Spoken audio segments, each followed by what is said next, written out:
लोकसभा निवडणुकीनंतर ही दुसरी विधानसभा निवडणूक आहे, ज्यामध्ये नव्या पक्ष नावासह आणि नव्या चिन्हासह ठाकरेंची शिवसेना लढते आहे. आपल्यासोबत ठाकरेंच्या शिवसेनेचे नेते, माजी मंत्री, आमदार आदित्य ठाकरे आहेत. तुमचं स्वागत आहे लोकमतमध्ये. धन्यवाद. पहिला तात्काळ प्रश्न की चिन्ह बदल झालेला आहे निवडणूक आयोगाकडनं, ते सकारात्मक आहे का? मला वाटतं आपल्याला, आपण जसं सांगितलं की लोकसभेनंतर ही विधानसभेची निवडणूक आहे, तसं पाहायला गेलं तर ही विधानसभेची निवडणूक 2 वर्षापूर्वीच व्हायला पाहिजे होती. म्हणजे एखाद्या वेळी जेव्हा एखादा आमदार पलीकडे जातो, हे 40 गद्दार जसे गेले, थोडी तरी लाज बाळगून, हिंमत दाखवून जर आमदारकीचा राजीनामा दिला असता तर 40 जागेंवर कमीत कमी निवडणुका झाल्या असत्या. नवीन चिन्ह आहे, नावात अर्थात शिवसेना पण आहे आणि उद्धव पण आहे, बाळासाहेब पण आहे, ठाकरे पण आहे. तर हे समीकरण फार महत्त्वाचं आहे आमच्यासाठी. मशाल आहे, गरजेची आहे, कारण आता अंधकार पसरला आहे. तर ती मशाल घरोघरी पोचेल ही खात्री आहे. लोकसभेत अनेक ठिकाणी ते आम्हाला जाणवत होतं, नंतर पण जाणवलं, पण आता हा अंदाज आहे की लोकांनी ती जिद्दीने एक मशाल हाती घेतली. मशालीमध्ये एक बदल आज निवडणूक आयोगाने केला आहे, त्याविषयीची प्रतिक्रिया? ते काय, निवडणूक आयोग म्हणजे तुम्हाला माहिती आहे, मध्ये त्यांनी केलेलं की MCC म्हणजे काय, आणि तुम्ही माझं उत्तर पाहिलं असेल, तेच आहे. म्हणजे पूर्णपणे कॉम्प्रोमाइज कमिशन आहे. खरं तर निवडणूक आयोगाला शिवसेना हे नाव दुसऱ्या कोणाला देण्याचा अधिकार आहे का? तर नसायला पाहिजे. आमचं चिन्ह हे दुसऱ्याला देण्याचा अधिकार आहे का? नसायला पाहिजे. आणि मग त्यांनी जी पूर्ण एक्सरसाइज केलेली, ॲफिडेव्हिट जमा करा, तुमच्या पक्षाच्या मेंबर्सच्या सह्या घ्या वगैरे, हे सगळं कधी मग तुम्ही कधी ग्राह्य धरणार? आणि ठीक आहे, आता ते जे त्यांनी चोरीला एक शिक्कामोर्तब केला आहे तो केला आहे, पण मला वाटतं जनतेची अदालत ही सर्वात महत्त्वाची आहे. तुम्ही निवडणूक आयोगाकडे मागणी केली होती की मशाल चिन्हामध्ये आईस्क्रीम कोन सारखं दिसतं, त्यात बदल करा, तर तो निर्णय आज तुम्हाला गंमत सांगतो. निवडणूक आयोगाच्या हातात असतं की चिन्ह कसं द्यायचं. लोकसभेच्या निवडणुकीत अनेक जे आमचे उमेदवार उभे राहिले होते, त्याच्या पुढे मागे त्या नावाचे चला खेळी चालतात, प्रत्येक पक्षाकडून चालतात, पण जसं मशाल आहे तसंच दिसणारं ते चिमणी आणि त्याच्यातून धूर निघतोय, ह्या सगळे खेळ भाजपसोबत हात मिळवून इलेक्शन कमिशनने आमच्यासोबत केलेत.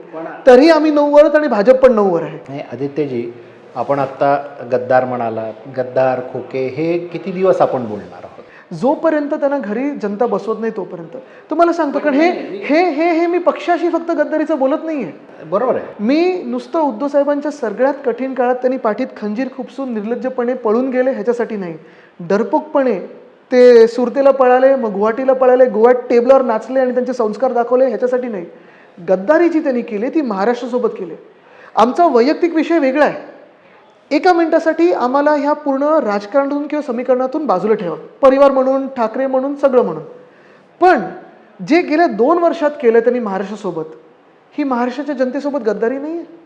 आपल्याला आठवत असेल, वेदांत फॉक्सकॉनबद्दल मी जेव्हा ट्विट केलं होतं आणि ती बातमी बाहेर आली, त्यानंतर धांदल उडाली. उपमुख्यमंत्र्यांनी प्रयत्न केला की थोडी विषय रफादफा करा. मग त्यांनी सांगितलं फॉक्सकॉनमध्ये 2 फॉक्सकॉनमधलं अंतर मी परत येऊन सांगितलं. मग आपल्याला आठवत असेल, घटनाबाह्य मुख्यमंत्री एकनाथ शिंदे येऊन टीव्हीवर बोलले, वरतून फोन आला, वेदांतापेक्षा मोठा प्रोजेक्ट येईल. आलाय प्रोजेक्ट. आज आपण बघतो ही गद्दारी प्रत्येक क्षेत्रात झालेली आहे. मग 2.5 वर्ष तुमचं सरकार होतं, आता उरलेली 2.5 वर्ष ह्यांचं सरकार आहे. सरकार आहे का? अराजकता आहे. ह्याला अनार्की बोलतात. कारण आपण पहा, मागच्या आठवड्यात निवडणूक उद्या लागणार हे कळल्यानंतर राज्यपाल महोदयांनी 7 लोकांचं MLC पदावर सही करून टाकली. केस सब ज्युडिस असताना तुम्ही करू शकता? ह्याला अनार्की बोलतात. मग ह्या 2.5 वर्षात जे काही या सरकारने केलेलं आहे, त्या सगळ्या चांगल्या गोष्टी असतील, वाईट गोष्टी जे काही असेल, त्याचं पोस्टमार्टम सक्षम विरोधी पक्ष म्हणून तुम्ही कुठे करताना दिसताय का? कसं करणार आहात या निवडणुकीच्या? नाही, मला वाटतं ह्याच्यात बघा तुम्ही, चांगली गोष्ट कुठची केली हा प्रश्न आहे. म्हणजे अगदी बोटांवर पण मोजायचं झालं तरी पण कुठे काय असा प्रश्न आहे की चांगली गोष्ट नक्की काय केली. आज आपण पाहिलं असेल, उद्योग क्षेत्रात एकाही उद्योगपत्याला आपल्या राज्याच्या जी राजकीय घडी आहे त्याच्यावर विश्वास नाही आहे. महाविकास आघाडीचं सरकार असताना हेच सगळे उद्योगपती होते, त्यांचा उद्धव बाळासाहेब ठाकरे या व्यक्तीवर विश्वास होता. 6.5 लाख कोटी एवढी गुंतवणूक आपल्या राज्यात आली. कोविडचा काळ चालू असताना ह्या हॉलमधून जग जेव्हा लॉकडाऊनमध्ये होतं तेव्हा आम्ही इथून मॅग्नेटिक महाराष्ट्र केलं. गेल्या 2 वर्षामध्ये, 2.5 वर्षामध्ये एक तरी मला मॅग्नेटिक महाराष्ट्राचा कार्यक्रम दाखवा. तसंच कृषी क्षेत्र पहा, उद्धव बाळासाहेब ठाकरे या व्यक्तींनी जसं कर्जमुक्ती आणलेली, ती स्कीम आणली कर्जमुक्तीची, आम्ही कर्जमाफी बोलत नाही, कारण अन्नदात्याला आम्ही कोण माफ करणार आहे. कर्जमुक्ती 2 लाखापर्यंतची कर्जमुक्ती होती. 3 महिन्यात तो कार्यक्रम पूर्ण आपण शेतकऱ्यापर्यंत पोहोचवला होता. हीच यंत्रणा होती, हेच ऑफिसर्स होते, हीच सिस्टीम होती. पण देवेंद्र फडणवीस साहेबांची कर्जमाफी अजूनही चालू आहे. म्हणजे मागच्या 5 वर्ष आणि आत्ताची 5 वर्ष. हे असंच जर तुम्ही पाहायला गेलं तर जॉब्स, गद्दारी जॉब्समध्ये पण झाली. एअर इंडियासारखं जेव्हा एखादी कंपनी 600 पदांची नोकर भरती काढतं किंवा एक हे आणतं, ॲड आणते, 25,000 मुलं इथे एअर इंडिया कॉलनीमध्ये येतात, लाठीचार्ज करायला लागतं पोलिसांना. ही परिस्थिती काय यावी? भाजपने दावा केला आहे की सर्वात जास्त परकीय गुंतवणूक देशात महाराष्ट्रात झाली आहे. मला वाटतं नक्की त्यांचे परकीय नेते जे आहेत ते येतात महाराष्ट्रात आणि इथून सगळं गुंतागुंती करून घेऊन जातात गुजरातला. पण डेटा सजेस्ट की 52% महाराष्ट्र. नाही, कसं आहे तुम्हाला सांगतो आशिषजी, ह्याच्यात 2 गोष्टी आहेत. FDI बद्दल जेव्हा बोलतो किंवा इन्व्हेस्टमेंट बद्दल बोलतो, तुम्ही मला जॉब्सचं ट्रान्सलेशन दाखवा त्याच्यात. कदाचित एखादी व्यक्ती म्हणून तुमच्यामध्ये कोणीतरी फॉरेन डायरेक्ट इन्व्हेस्टमेंट केली असेल, एखादी कंपनी म्हणून केली असेल, पण त्याचा माझ्या राज्याला काय उपयोग आहे? तुम्हाला तरुण म्हणायचं तरुणीला राज्यात काय उपयोग? रोजगार निर्मिती रोजगार नको आहे? रोजगार निर्मिती कुठे झाली आहे? 40 लोक जे आमचे पळाले त्यांना जे रोजगार मिळाले, त्याशिवाय भाजपच्या लोकांना तरी रोजगार कुठे मिळाले या सरकारमध्ये? महामंडळं कोणाला गेली आहेत? मंडळं कोणाला गेली आहेत? मंदिराचे न्यासाचे अध्यक्ष कोण झालेत?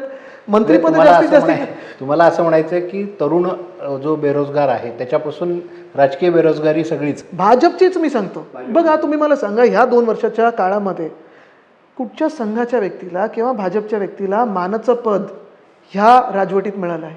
आज तुम्ही जर पाहायला गेलात तर मुख्यमंत्री कोण आहेत? गद्दार. एक उपमुख्यमंत्री कोण? तर राष्ट्रवादीतून फुटून आलेले. दुसरे उपमुख्यमंत्री कदाचित तुमचे असतील. मग ह्या मंत्रिमंडळामध्ये 10 लोक 40 चोरांमधून, परत पुढचे 9 लोक राष्ट्रवादीतून, भाजपचे 10 लोक आहेत, त्याच्यातून 6च फक्त ओरिजिनल भाजपमधले आहेत. तुम्ही सिद्धिविनायक मंदिराचा न्यास घ्या किंवा शिर्डी घ्या किंवा कुठचंही घ्या, महाराष्ट्रात कुठचंही आत्ता महामंडळ, आत्ता ही सगळी जी महामंडळं काढली, जी अपॉइंटमेंट झाल्या, त्याच्यातून एक तरी मला प्युअर भाजपचा माणूस दाखवा. पण तुमच्याकडे आता ज्या पद्धतीने इन्कमिंग सुरू झालं आहे तुमच्याकडे आणि शरद पवारांच्या पक्षात देखील, त्याच्यावर त्यांचा दावा असा आहे की उद्धव ठाकरेंकडे 40 जागा रिकाम्या झाल्या, शरद पवारांकडे 40 जागा रिकाम्या झाल्या, 80 जागांचा व्हॅक्यूम आहे, त्याच्यामुळे त्यांच्याकडे इन्कमिंग आहे, आमच्याकडे जागाच नाही. भाजपचं मग हे तुम्ही चांगलं आहे तुमच्यासाठी की वाईट आहे? कसं बघा, आता इन्कमिंग मध्ये 2 प्रकारचे असतात ना, एक रोमिंग वाले असतात आणि एक डायरेक्ट इन्कमिंग वाले असतात. रोमिंग वाले तर आम्ही घेत नाहीये, डायरेक्ट इन्कमिंग वाले घेतो. पण हे जरी असलं तरी आज प्रश्न असा आहे की नक्की ह्या सरकारमध्ये आणि एकनाथ शिंदेच्या सरकारमध्ये भाजपचा जो मूळ कार्यकर्ता आहे त्याला एखादं तरी त्याचं चांगलं काम झालंय का? एखाद्या फोनवर चांगलं काम कोणाचं झालंय का? कॉन्ट्रॅक्ट तरी कुठचं मिळालंय का? सगळे कॉन्ट्रॅक्टर पण ह्यांचे, बिल्डर पण ह्यांचे. मग भाजपचं नक्की काय? नाही, धारावीवरून जेव्हा चर्चा होते, लोक असं बोलतात की अदानी उद्धव ठाकरेंना येऊन भेटतात आणि मग उद्धव ठाकरे, आदित्य ठाकरे धारावीबद्दल बोलतात, त्याच्या विरोधात बघा, बोलतात. तुम्हाला स्पष्ट हे सांगतो, कसं लोकांना नाही समजावून तुम्हाला सांगणार सांगतो. तुम्ही? एकतर पहिली गोष्ट म्हणजे आमचा काही त्यांच्याशी वैयक्तिक वाद मुळीच नाही आहे आणि कोणाशी नसायला पाहिजे. एखादा उद्योगपती किंवा कोणी या राज्यात गुंतवणूक आणत असेल, रोजगार निर्मिती करत असेल, उद्योग करत असेल, त्यांना पूर्ण अधिकार आहे चांगले उद्योग करायचा, पैसे कमवायचा, अब्जोपती बना, जगातले तुम्ही टॉप 10, टॉप 5, जगातलं नंबर 1 बना. पूर्ण पाठबळ आम्ही ॲज नागरिक म्हणून द्यायला तयार आहोत किंवा सरकार असेल तर सरकार म्हणून द्यायला तयार आहोत. पण ॲट व्हॉट कॉस्ट? मैत्री असायलाच पाहिजे सगळ्यांबरोबर, कोणाची वैयक्तिक शत्रुता नसायलाच पाहिजे. हे तुम्हाला एक मिनिट, हे जे भाजपकरण जे आपल्या राज्यात झालं ना, भाजपचे संस्कार आपल्या राज्यावर आलेत, मॉब लिंचिंगचे, वैयक्तिक खुन्नसाचे, हे कधीही नसायला पाहिजे. जरी अदानीजी असतील किंवा कुठचेही उद्योगपती असतील, उद्योग करा, वाढवा, तुमचं जे काही साम्राज्य नक्की करा, पण मुंबई लुटू नका. पब्लिक टॉक हा पण आहे की अंबानींसाठी मातोश्री अदानींना छळत्या धारावीत. मला वाटतं आपण जर दोन्ही कम्पेअर केले ॲपल टू ॲपल, एक स्पष्ट गोष्ट आहे, अंबानी परिवाराशी आमच्या 3 पिढ्यांची मैत्री आहे. ते परिवारासारखेच आहेत. मग धीरूभाई अंबानी साहेब असतील आणि माझे आजोबा असतील, घनिष्ठ मित्रच होते. मग दुसरी पिढी, तिसरी पिढी, हे सगळे आम्ही जवळचे, म्हणजे एक नातं आहेच. पण ते जरी असलं तरी तुम्ही कम्पेअर करा, NMACC अंबानी किंवा रिलायन्सनी कुठे केलं? गुजरातमध्ये केले की मुंबईमध्ये केले? धीरूभाई अंबानी इंटरनॅशनल स्कूल गुजरातमध्ये केले की मुंबईमध्ये केले? मग त्यांचे सगळे मोठे प्लांट्स असतील, ठीक आहे, जामनगर एक मोठं प्लांट आहेच, पण तसंच मुंबई किंवा आपल्या पाताळगंगेत वगैरे आहेच. कुठचंही संस्था किंवा जिओ वर्ल्ड सेंटर असेल किंवा काही मोठं असेल, कन्व्हेन्शन सेंटर असेल, देशातलं सर्वात मोठं महत्त्वाचं कन्व्हेन्शन सेंटर आपल्या मुंबईत झालं आहे. ते गुंतवणूक महाराष्ट्रात आणतात, ते इथे रोजगार निर्माण करतात, मग कशाला वाद असायला पाहिजे. आणि तसंच तुम्हाला सांगतो, अदानीजींबरोबर पण जर त्यांनी इथे रोजगार निर्माण केला, इथे योग्य तो प्रीमियम माझ्या मुंबई महानगरपालिकेला दिला, योग्य गोष्टींमध्ये धारावीचा पुनर्विकास केला, कोणाला विरोध असायचं कारण नाही. धारावीच्या संदर्भात तुमचं अल्टिमेटम पण तुम्हाला सांगतो, आता धारावीचं गोष्ट स्पष्ट आहे. धारावी जर मूळ धारावी पाहिली तर हटमेंट्स असतील किंवा मायक्रो इंडस्ट्रीज असेल, हे 300 एकरमध्ये. ते 300 एकरमध्ये अजून त्यांना प्रोजेक्ट ट्रान्झिट कॅम्प असेल हे बांधण्यासाठी काही 250 एकर जास्ती दिले होते. ते रेल्वेची लँड असेल, टाटा पॉवर स्टेशन असेल किंवा आता ते माहीम नेचर पार्क परत जोडले त्याच्यात, ज्याचा मला विरोध आहे. पण 540 एकरमध्ये तुम्ही ट्रान्झिट कॅम्प बनवू शकता, प्रत्येक धारावीकरला घर बनवून देऊ शकता आणि मग त्याच्यात अधिकच्या गोष्टीही करू शकता. असंच ते कॅल्क्युलेशन होतं आणि असायला पाहिजे. आज काय झालं आहे, 540 एकर धारावीचे फुकटात दिलेत. त्याच्यात BMCला जो 5,000 कोटीचा प्रीमियम यायला पाहिजे तो माफ करून टाकलं की स्वतःला घेतात. Staircase premium, open space premium माफ करून टाकलेलं आहे. 50% मुंबईचा TDR तुम्हाला जर बिल्डिंग बांधायची असेल अदानीकडूनच घ्यायला लागेल. वापस घेतला नाही, तो आहे, तो टेंडरमध्ये आहे. तुम्हाला घ्यायलाच लागेल त्यांच्याकडून आणि ते किंमत ठरवतील त्याच्यावर. आणि मग ह्याच्या व्यतिरिक्त अजून 540 एकर आता मुंबईचे त्यांनी दिलेत फुकटात. पण आपण जे आरोप नाही, करता एक मिनिट, त्याच्यावर- सॉरी, आता एक मिनिट तुम्हाला सांगतो. आजच मला वाटतं भाजपची आता यादी जाहीर झाली, त्याच्यात मिहीर कोटेच्या पण आहेत. त्यांनी काय सांगितलं होतं की कुर्लाचे जे गद्दार आमदार आहेत त्यांनी काय सांगितलं होतं, मदर डेअरी आणि मुलुंडमधले PAP आणि PTC आम्ही रद्द करू लोकसभेच्या निवडणुकीच्या तोंडावर. 4 महिने झाले नंतर झालेत रद्द. म्हणजे तुम्ही अजून 20 धाराव्या निर्माण करणार, 1.5 लाख धारावीच्या लोकांना किंवा परिवारांना, लोक नाही परिवार, यांना तुम्ही बेघर करणार अपात्र ठरवून. 1 लाख कोटी त्याच्यात तुम्ही कमवणार धारावीच्या व्यतिरिक्त, धारावी वेगळं. नाही, पण मग माझं म्हणणं असं आहे, धारावीमध्येच 540 एकरमध्ये प्रत्येक धारावीकराला घर तर बांधूनच द्या, बाहेरचे प्रोजेक्ट ट्रान्झिट कॅम्प रद्द करा, मराठी माणसाला तिथे घर द्या. आमचे सरकारी कर्मचारी असतील, पोलीस रिटायर्ड फॅमिलीज आहेत, पोलीस क्वार्टर्स आहेत, तिथे इंटरनॅशनल फायनान्शियल सर्व्हिसेस पण तुम्ही सेंटर. धारावीबद्दल जे आरोप करता त्याच्यावर आशिष शेलारांचं म्हणणं आहे की आदित्य ठाकरेंनी माझ्याशी थेट चर्चेला यावं. नाही, ते खोटे आरोप मी करताय. ह्या आशिषजींशी बोलायला तयार आहे. बोलायचं असेल, बघा काही काही लोकांवर मी जास्ती बोलत नाही, कारण मला माहिती आहे त्यांची परिस्थिती त्यांच्याच पक्षात काही चांगली नाही आहे. थोडं त्यांना प्रेमाची गरज असते, काउन्सिलिंगची गरज असते, त्यांच्यावर मी बोलत नाही. पण मी अनेकदा सांगितलेलं आहे, कुठच्याही विषयावर घटनाबाह्य मुख्यमंत्र्यांना समोरासमोर बसायचं असेल आणि बोलायचं असेल प्रेस समोर, मी तयार आहे. त्यांनी पूर्ण त्यांचं खातं त्यांच्या मागे ठेवावं, मी एकटा बसायला तयार आहे बिना कागदपत्र. धारावी जसा निवडणुकीचा मुद्दा असेल तसंच मुंबई महापालिकेवरती प्रशासक राज 2.5 वर्षापासून, हो, आणि मुंबई महापालिकेच्या ज्या ठेवी आहेत त्या मध्यंतरी उद्धव ठाकरे असं म्हणाले की 40,000 कोटीच राहिले आहेत, बाकी सगळे उडाले आहेत. अजून कमी राहिले, कारण ते 1 महिन्यापूर्वी बोलले होते. नाही, मग मला हे विचारायचं आहे की धारावी प्लस मुंबई महापालिका हा निवडणुकीचा मुद्दा कसा असेल? मला वाटतं मुंबई एकंदर जर आपण पाहायला गेलं तर मुंबई तोडून गुजरातला देऊ नाही शकत किंवा मुंबई जिंकू नाही शकत. म्हणून एकनाथ शिंदे आणि भाजपाने 2 वर्ष निवडणुका नाही घेतल्या. प्रशासकाच्या डोक्यावर बसून रस्ता घोटाळा असेल दोन्ही वेळा 6,000 कोटीचा, त्याच्यात 1,000 कोटी मागच्या वर्षी मी वाचवायला आलोय मुंबई महानगरपालिकेला. सॅनिटरी पॅड्स ह्यांनी नाही सोडल्यात, स्ट्रीट फर्निचरच्या कुंड्या ह्यांनी नाही सोडल्यात. गोखले ब्रिज तुम्हाला आठवत असेल कसा, किती फुटाचं अंतर होतं, आणि त्यांनी काय ट्विट केलं होतं, मार्वेल आहे हे, आज जगातलं एक हे आहे, तुम्ही वेगळं काही इथे 7 वंडर्स वेगळ्या अर्थाने ठरलंच वंडर. ते काय ठरलंच ना वंडर. पण ह्या सगळ्या गोष्टी असेल, कोस्टल रूट जो आम्ही सुरू केला तो ह्या लोकांनी डिले केला, एस्केलेशन केलं. जिथे जिथे एकनाथ शिंदेनी हात लावलाय ना तिथे प्रत्येक ठिकाणी एकतर कॉन्ट्रॅक्टर बदललाय किंवा एस्केलेशन झालं. पण कोस्टल रोडचं श्रेय त्यांनी घेतलंय. सगळं श्रेय घेऊन टाका, पण काम तर पूर्ण करा. दर 15 दिवसांनी पाहणी करतात ना. ते एका डिवायडरचं उद्घाटन करताना सांगतात अरे गेम चेंजर आहे. हे चालत नाही ना, हे राजकारण असं इमॅच्युअरली चालत नाही. पण तुम्हाला सांगतो, सॉरी एकच अशी जी तुम्ही एक लक्षात घ्या, प्रशासकाला बसवून 540 एकर तर फुकटात देतात, प्रीमियम तो विसरून जातात. तिसरी गोष्ट म्हणजे आज 3 जे भूखंड विकायला काढलेले आहेत, छत्रपती शिवाजी महाराज मंडई जिथे आपले मासे विक्रेते होते, पियुष गोयल साहेबांसारखे जे नाकावर रुमाल घेऊन फिरतात मासे दिसले की, अशा लोकांसाठी मराठी माणसाला आता मुंबईतून हे बेघर करणार. तसंच ॲस्फॉल्टचा प्लांट आहे, BSTचं रिसिव्हिंग स्टेशन आहे, हे महानगरपालिकेलाच तुम्ही ठेवा ना स्वतःकडे, मुंबईकरांसाठी वापरा. तसंच तुम्हाला सांगतो, हे जे काही त्यांनी मुंबईत करून ठेवलेलं आहे तसं अनेक शहरांमध्ये, पुण्याचे काय हाल झाले, तास 15 मिनिटात पाणी तुमचं. नाही, तुम्ही सरकारने काहीच केलं नाही म्हणताय. सरकारने लाडली बहीण योजना आणली ना, पैसे दिले महिलांना. नक्की, पण ते कधी निवडणुकीला 1 महिना असताना. म्हणजे तुम्हाला 2 वर्ष लाडली बहीण दिसली नाही, तुम्हाला 2 आता वर्षाचे त्याच्यावर आचारसंहितेमुळे नाही, बंदी नाही, आली. जे तुमच्या 2 वर्षामध्ये तुम्हाला महिलांवर होणारे अत्याचार दिसले नाहीत, महिलांना शिवीगाळ करणाऱ्या मंत्रिमंडळात तुम्ही लोक बसवता, महिलांवर अत्याचार करणाऱ्या लोकांना तुम्ही मंत्रिमंडळात बसवता, आणि हे सगळं केल्यानंतर तुम्ही लाडकी बहीण बोलता. आज पण मला वाटतं ते गौरी लंकेश पत्रकारांना मारलं, जे मारेकरी आहेत त्यांच्यावर गुन्हा दाखल झालाय, त्याला पक्षप्रवेश दिलाय. जालन्यामध्ये. हा, मग हे असं अशा लोकांचं सरकार हे आपल्या सामान्य नागरिकांना यावरून चालणार आहे मला का? तुम्हाला विचारायचं आहे, शिंदेकडे जे 40 आमदार गेले त्यातल्या एकानेही परत तुमच्याकडे येण्याची म्हणजे तसदीक घेतली इच्छा नाही किंवा व्यक्त इच्छा केली व्यक्त नाही केली नाही, किंवा तुम्हीच नाही म्हटलं, काहीतरी झालं असेल ना. सांगून टाका आता. बघा, 2 गोष्टी आहेत. एक, हा विचार नक्की आहे की कुठच्या व्यक्तीनं घ्यायचं आणि कुठच्या व्यक्तीनं घ्यायचं नाही. कारण उद्धवजींच्या सर्वात कठीण काळात सोडून जाणारी व्यक्ती ही माणुसकीच्या धर्माला देखील तुम्ही पाळू शकता का, हा एक विचार करण्याची गरज आहे. दुसरं म्हणजे जे चला आम्हाला संपवायचा प्रयत्न केला, पक्षाला संपवण्याचा प्रयत्न केला, पण तुम्ही महाराष्ट्र विकलात. महाराष्ट्राला ज्यांनी संपवण्याचा प्रयत्न केलात त्यांना आम्ही परत घेऊ शकतो का, हा एक मोठा प्रश्न आहे.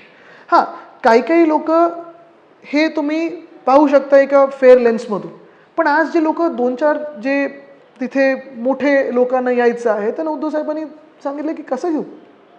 काही लोक अजूनही येण्याचा प्रयत्न करतात, पण महत्त्वाची गोष्ट हीच आहे की आमच्या मनात हा विचार होतो की राजकीयदृष्ट्या ठीक आहे, कदाचित ती सीट परत आम्ही जिंकू शकू, पण प्रिन्सिपल आणि मॉरली, ज्या प्रिन्सिपल्स आणि मॉरल्सची आज गरज आहे महाराष्ट्राला, जो महाराष्ट्राची संस्कार जे आपल्यावर होते, संस्कृती होती आपली महाराष्ट्राची, ती तुम्ही चेपून काढली. जसं टेबलांवर चढून हे नाचलेत. मला कधी कधी एवढं विचित्र वाटतं की ह्या लोकांच्या प्रचारासाठी आम्ही कधीतरी गेलो होतो, ह्यांच्या बाजूला मी बसलो होतो, घाण वाटायला लागली की हे असे लोक नाचणारे टेबलांवर, म्हणजे ते काय दृश्य दिसलं आणि ते जगाला दिसत होतं. आदित्यजी गेलेले विद्यमान आमदार आहेत, 2-2, 3-3 टर्म आहेत काही, त्यांच्या विरोधात नवीन उमेदवार देणे हे किती मोठा टास्क आहे ना. म्हणजे बघा, नवीन पक्षाचं नाव, नवीन चिन्ह, माझ्या आजोबांचा चेहरा म्हणजे वंदनीय हिंदू सम्राट बाळासाहेब ठाकरे ह्यांचा चेहरा देखील ते वापरतात. काही ठिकाणी तर मागच्या वेळी असाच प्रचार केला ना. काही ठिकाणी असं पण झालं की उद्धव बाळासाहेब ठाकरे यांना मतदान करायचं, शिवसेनेला मतदान करायचं म्हणून त्यांना मतदान झालं. मग उमेदवार निवडीचे निकष काय आहेत? पण आम्ही जे लढतोय ते महाराष्ट्रासाठी लढतोय, स्वतःसाठी लढत नाही. निकष एकच आहे, जो महाराष्ट्र हिताचं बोलेल किंवा जी महाराष्ट्र हिताची बोलेल. कारण फायनली स्वार्थ स्वार्थ स्वार्थ किती पाहायचा स्वार्थ. मनसे पण तुमच्या विरोधात उमेदवार देऊ शकते, अनेक पक्ष आहेत नाही, एक आणि लोकशाही द्यायलाच पाहिजे. नाही, मनसेचा विषय निघाला म्हणून की आम्ही दिलसे काम करणारे लोक आहोत, पण आम्ही मनसे विचारतोय. पण त्यांनी तुमच्या विरोधात, तुम्ही यांच्या अमितच्या विरोधात उमेदवार द्यायचा नाही असं ठरवलं, अशी चर्चा आहे. नाही बघा, हे जर तरच्या सगळ्या अफवा मी ऐकतोय. खरं सांगू का तुम्हाला, आज पण तुम्ही आता मातोश्रीतच आहात, तुम्ही बाहेर इच्छुकांची गर्दी पाहताय, कार्यकर्त्यांची गर्दी पाहताय, जे पक्षप्रवेश घेतात त्यांची गर्दी पाहतायत. आणि हे गेले 1.5 महिना उद्धव साहेब तर रोज भेटतच सगळ्यांना. मी जिथे बाहेर नसीन कुठच्या दौऱ्यावर तर मी देखील थोडा प्रयत्न करतो की भेटायचं. सर्व्हेस चालू आहेत, हे सगळं काम चालू आहे. आता कोण कुठून लढणार, कसं लढणार, कोणाच्या विरोधात लढणार हे माहित नाही. बघा, त्या ह्याच्यात मी जात नाही, कोण लढणार कोण नाही लढणार. माझ्यासमोर मी उद्धव साहेबांना पहिलंच सांगितलंय, एकतर म्हणजे जे कोणी लढतील मला काही प्रॉब्लेम नाही, लोक ठरवणार आहेत. आता मी 5 वर्षानंतर जर सांगितलं की तुम्ही लढायला पाहिजे, लढायला नाही पाहिजे, तर ते माझं फेलियर राहील.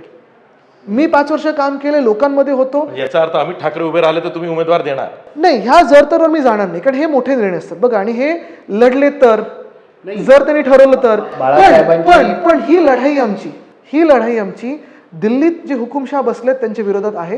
ही लढाई आमची एकनाथ शिंदेनी जो महाराष्ट्र लुटला त्या लुटीच्या विरोधात आहे. सुरतेचा बदला हे घेत आहेत,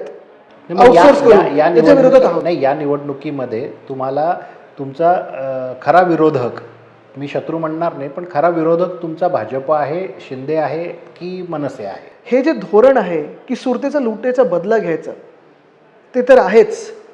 दुसरी गोष्ट म्हणजे त्यांच्यासोबत जे जे राहतील ते महाराष्ट्र द्रोही असतील हे लोकांना कळलंच आहे.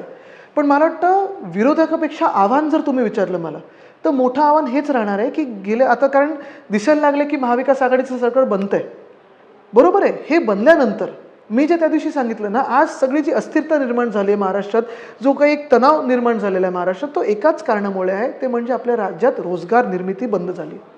आदित्यजी, जागा वाटपाची चर्चा चालली आहे महाविकास आघाडी. आपण कम्फर्टेबली बसलेलो आहोत, तिघच आहोत आणि कम्फर्टेबली बसलेत, बाकीचे पण आहेत. का नाही? आणि असं कळतंय की 28 जागांवरती तोडगाच निघत नाही. बघा असं आहे की प्रत्येकाचं म्हणजे प्रत्येकाने काम आत्ता वाटून घेतलेलं आहे.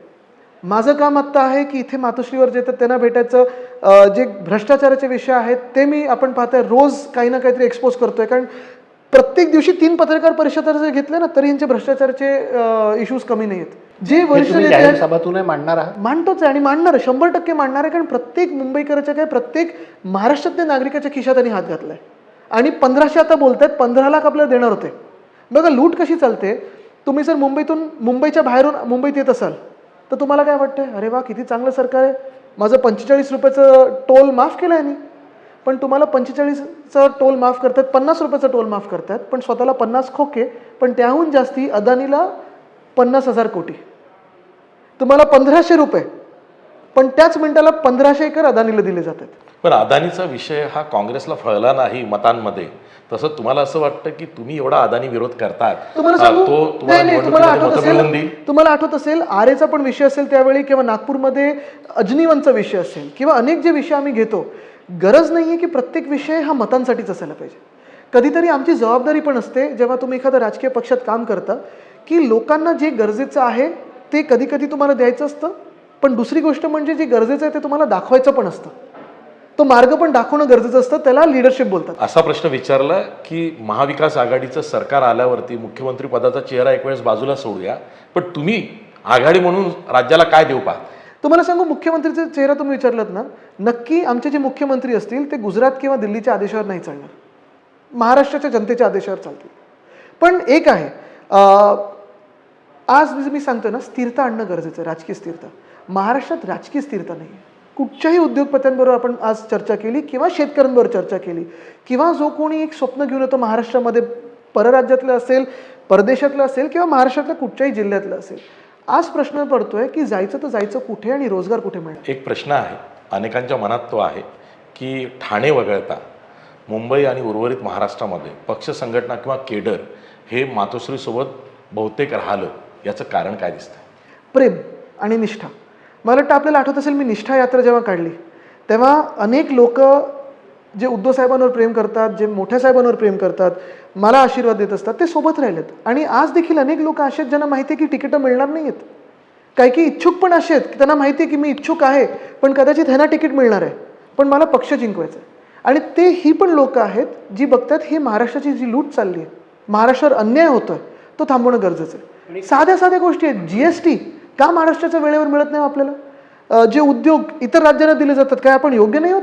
जे शेतकऱ्यांना पॅकेज जे आंध्र प्रदेश किंवा बिहारला मिळायलाच पाहिजे, जर चंद्रबाबू नायडू आणि नितीश कुमार घेत असतील स्वतःच्या राज्यांसाठी, तर हे पण NDA मध्ये नाही आहेत एकनाथ शिंदे, का नाही मिळवलं महाराष्ट्रासाठी?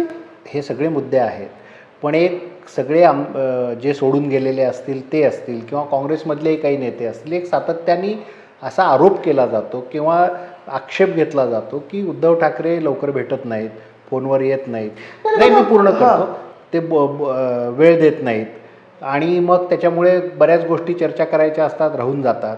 हा मुळात जे 40 जण सोडून गेले त्यांचा तर हे सातत्याने ते हेच सांगत होते. आता मला सांगा तुम्ही, आता मला सांगा त्या 40 मधून आपण लिस्ट घेऊन बसूया. त्यांचे एक तर प्रत्येक आठवड्यातले फोटोज तुम्हाला उद्धव साहेबांवर दिसतीलच, पण हां, जेव्हा ते भेटू शकत नव्हते तेव्हा ते हॉस्पिटलमध्ये होते, तेव्हा मी भेटत होतो. पण दुसरी गोष्ट म्हणजे आता ते 40 लोक प्रत्येकाचं वागणूक ह्या गेल्या 2 वर्षात कशी होती पहा, जे काही शब्द वापरलेले ते पहा, आणि मग त्यांच्यावर तुम्ही प्रत्येक दिवशी बसून चर्चा करू शकता का आणि कशावर करणार आहे तुम्हाला सांगा. उद्धव ठाकरेंची अचानक अँजिओप्लास्टी झाली, ते खरंच प्रचारात पूर्णपणे सक्रिय राहतील का? बघा, जे झालं ते अँजिओग्राफी आणि डिटेल चेकअप. प्लास्टिग्राफीमध्ये फरक असतो.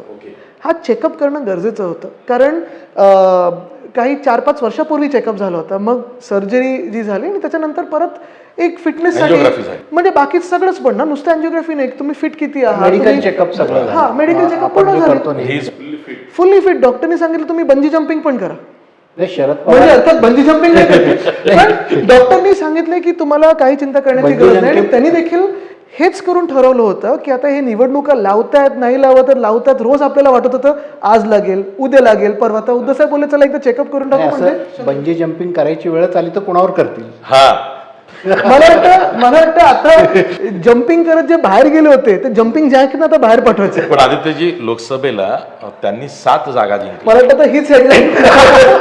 ऐका ना, त्यांनी 7 जागा जिंकल्या आणि मूळ चिन्हासह जिंकल्या. हो, तुम्ही त्यांचं यश कसं बघता?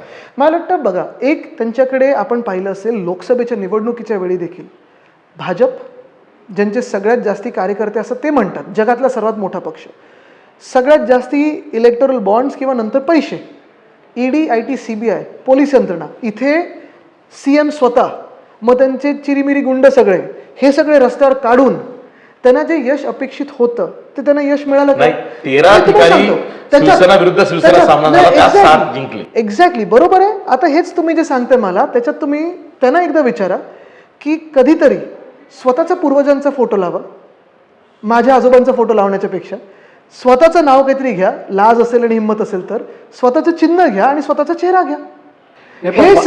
हे सगळं तुम्ही आता लक्षात घेणं गरजेचं आहे की हे सगळं करून जे ह्यांना समजत नाहीये ते मी आपल्याला सांगतोय की ह्यांचा वापर करून आज महाराष्ट्रात जी राजकीय अस्थिरता, जी अनार्की, आज तुम्ही बघा ऑफिसर्सचं चेन ऑफ कमांड राहिले का, आज तुम्ही बघा पोलिसांमध्ये चेन ऑफ कमांड राहिले का, आज लॉ अँड ज्युडिशरी जरी आपण पाहिलं तरी महाराष्ट्रात आपण जी परिस्थिती लॉ अँड ऑर्डरची पाहतोय ही राहिली का, ह्या 40 गद्दारांचा फायदा करून भाजपाने महाराष्ट्राला मागे खेचले, गुजरातच पुढे चालले.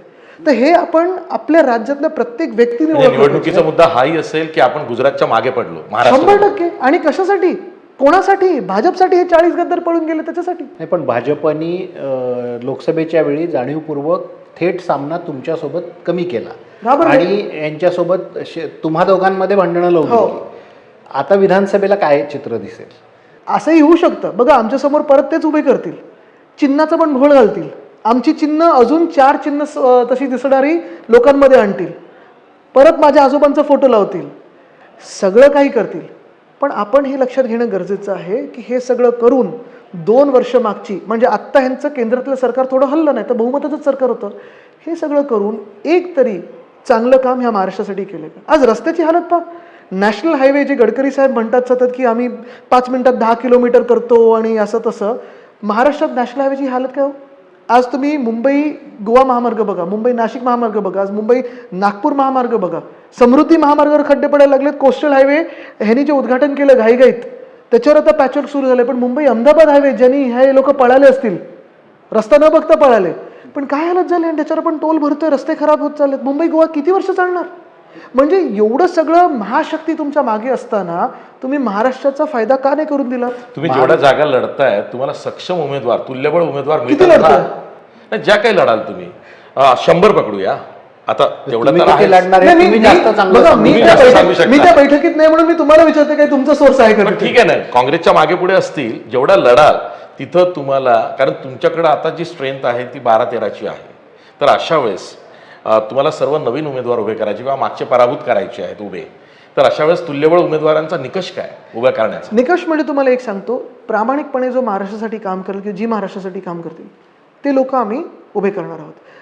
कदाचित आम्हाला हेही वाटू शकलं असतं की ह्यांच्यातले जे परत येतात त्यांना घ्या, आता पैसे जास्ती झालेत, वाटप जेवढा ह्यांचा चालतो हे आपल्याला पण माहिती आहे, सगळ्यांना माहिती आहे. इलेक्शन कमिशन ह्यांच्याकडे लक्ष देणार आहे का? कदाचित नाही. निवडणुकीत ह्यांचं जो वाटप होणार आहे ते थांबवणार आहे का? कदाचित नाही. त्या तुल्यबळात आमचं कुठेही धनाशी तयारी आणि कुठेही तुलना होऊ शकत नाही, पण तन आणि मन आहे महाराष्ट्रासाठी लढण्यासाठी. शरद पवार, उद्धव ठाकरे, राहुल गांधी असे तिघं एकत्र महाराष्ट्रात सभा घेण्याचं काही नियोजन आहे का, जेणेकरून महाविकास आघाडी एकत्र आहे असं मेसेज जाईल? निश्चितपणे आहे, पण मला वाटतं ह्या तिघांपेक्षा महाराष्ट्राची जनता आता एकत्र आलेली आहे, जनतेला माहिती आहे. आपण बघा, भाजपने धर्मांमध्ये वाद निर्माण करण्याचा प्रयत्न केला 2 वर्षामध्ये, तसे वाद कुठेही जास्ती पोलरायझेशन झालं नाही, 1-2 घटना सोडून. पण दंगली करण्याचा प्रयत्न स्वतः ह्या लोकांनी केलेला आहे, जे आमच्या 2.5 वर्षाच्या काळात झालं नाही. जातींमध्ये वाद निर्माण करण्याचा प्रयत्न केलेला आहे. मग शेवटचं यांचं कार्ड असतं इंडिया वर्सेस पाकिस्तान किंवा इंडिया वर्सेस बांगलादेश. हे सगळं होणं, काँग्रेस बरोबर जाऊन हिंदुत्वाची तडजोड केली, हा मेन मुद्दा आहे त्यांचा. मला वाटतं हे कोण आहेत आम्हाला सर्टिफिकेट देणार आहे हिंदुत्वाचे? आणि हीच भाजप आहे जिने गेले 2 महिन्यामध्ये आम्हाला सतत सांगत आले की बांगलादेशमध्ये हिंदूंवर अत्याचार होते आणि ते होते म्हणून इकडच्या मुस्लिम लोकांना मारतात. ते का? तर तिकडे म्हणजे इकडच्या नागरिकांना मारतात कारण बांगलादेशमधल्या हिंदूंवर अत्याचार होतोय. पण तीच भाजप तीच भाजपची BCCI चालवते, त्याच बांगलादेशबरोबर क्रिकेट खेळते. मी एक आज गंमत अशी झाली, आजच मी वाटतं कुठच्या तरी ट्विटरवर वाचलं, म्हणजे एका बातमी आली आहे की भाजपच्या एका UP मधल्या कार्यकर्त्यांनी पाकिस्तानच्या एका महिलेबरोबर लग्न केलेलं आहे. ही भाजप आहे. हेच भाजपचं हिंदुत्व आहे, ज्यांनी राम मंदिर पूर्ण झालं नसताना स्वतःच्या निवडणुकीच्या फायद्यासाठी राम मंदिराचं उद्घाटन केलं. आज गळती आहे तिथे पाण्याची.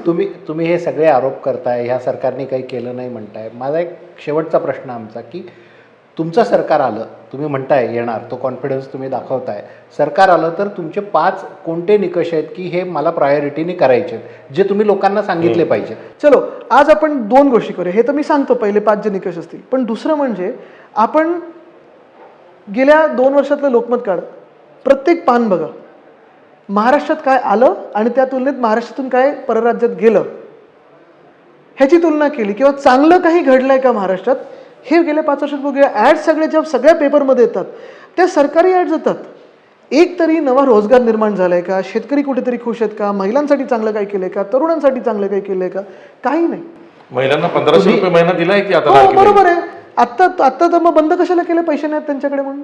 आम्ही तुम्हाला सांगतो आचारसंहितेमुळे बंद केला की पैसे नाही, ह्यांचे विचारच गडबड आहे. ते तर म्हणतात हे तुम्ही बंद करणार आहात सत्तेवर आल्यावर. हे सगळे यांचे जुमले आहेत. हे 15 लाख देणार होते, ह्यांनी किती शून्य काढलेत आणि 1500वर आलेत. सरकार ह्यांचं आलं तर हे 15 रुपये देतील आणि यांना लाज वाटत नाही. पण लाडकी बहीण योजना तुम्ही बंद शेतकऱ्यांना करू 25 शकता? रुपयाचे चेक दिलेत. तुम्ही जर का सत्तेत आलात तर लाडकी बहीण योजना बंद करणार? आम्ही लाडकी बहीणमध्ये वाढीव देऊ, आणि दुसरं म्हणजे आम्ही जो शक्ती कायदा आणला होता तो राष्ट्रपती महोदयांकडे आता 4 वर्ष प्रलंबित आहे, तो आम्ही परत आणू. अनेक गोष्टी नाही, आहेत. आता ते तुम्ही महाविकास आघाडी म्हणून नाही नाही, म्हणाल, नाही, पण मी- तुम्हाला प्रायोरिटी काय बाकीचं वाटते? तुम्हाला सांगतो, अर्थात तुम्हाला सांगतो, उद्योग क्षेत्रात तर काम करणं गरजेचंच आहे, विश्वास देणं गरजेचं आहे, सिस्टीम परत लावणं गरजेचं आहे. जी अनार्की आत्ता आहे, आपल्या अराजकता आहे, त्याच्यातून लोकशाहीपर्यंत. म्हणजे कालच मी वाचलं, रॉबर्ट कॅपलान नावाचे एक लेखक आहेत आणि त्यांनी लिहिलंय की democracy more than election is about impartial institution. हिंमत असायला पाहिजे म्युन्सिपल कमिशनरमध्ये मुख्यमंत्र्यांच्या समोर उभं राहून सांगायला की सर हे चुकीचं आहे, हा घोटाळा होऊ शकतो, ह्याच्यात गफलत होऊ शकते, ही अनियमितता आहे. हिंमत असायला पाहिजे अधिकाऱ्यांमध्ये सांगायला की हे चुकीचं होईल. पण ती अराजकता आली, कारण त्यांचे ट्रान्सफर होतात, लगेच धाड पडते त्यांच्यावर.